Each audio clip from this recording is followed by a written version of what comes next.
On parle beaucoup et c'est le point 3, c'est la nouvelle 3 de ce matin, puis je vais vous revenir là-dessus. Il y a deux sujets, parce qu'on va avoir Bernard Généreux qui va être avec nous jusqu'à la fin de l'émission, donc il n'y aura pas de revue de l'actualité. On parle beaucoup des coupures dans le centre de services scolaires. On ne sait pas ce que ça donne du côté de la Côte-du-Sud, parce qu'on devait recevoir Mme Rachel Bégin, on devait l'enregistrer hier et vous présenter cette entrevue-là ce matin, mais elle a annulé la rencontre et reporté à je ne sais pas quelle date pour toutes sortes de raisons, et particulièrement, justement, en raison des coupures budgétaires. Elle est parce que vous savez que le centre de service scolaire, c'est grand, c'est Bellechasse, Montmagny-Lillet. Alors, c'est très grand comme territoire. Alors, elle doit travailler fort pour arriver à compenser le manque à gagner que M. Dréville va aller chercher dans le budget du centre de service scolaire. Mais d'ailleurs, on en parle dans le Journal de Québec ce matin sous la plume de Daphné Dion-Vien, qui nous parle des compressions demandées qui sont pires que durant l'austérité libérale.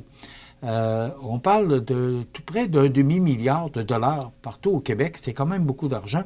Ça fait 25 ans que je suis directeur. Je n'ai jamais vu ça. André Bernier, qui est directeur de l'école primaire du Beau-Royal et du Châtelet à Québec, qui est catégorique. Les compressions vécues pendant la période d'austérité du précédent gouvernement libéral étaient cosmétiques comparées aux coupes historiques imposées présentement au réseau scolaire. Alors, c'est comme ça, d'abord en éducation, mais aussi en santé. Et là, ce qu'on dit aussi, sous la plume de Daphné, c'est que les budgets déficitaires seront interdits. Alors, les centres de services scolaires devront présenter au ministère de l'Éducation un budget équilibré pour la prochaine année. C'est quand même un tour de force. Et là, ce qu'on parlait concernant le centre de services scolaires de Kamouraska, c'est qu'on ne veut pas couper d'effectifs, puis on ne veut pas couper aussi les services qui sont adressés aux étudiants. Alors, il va y avoir de la gymnastique qui devra se faire de la part de la direction et des services administratifs et éducatifs des centres de services scolaires de notre région.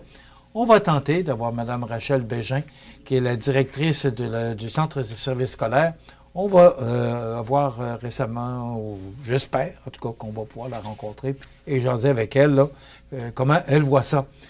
Puis aussi, le sondage parle ce matin que 50% des Québécois, selon ce sondage léger dans le Journal de Québec ce matin, qui souhaiteraient le départ de M. Legault.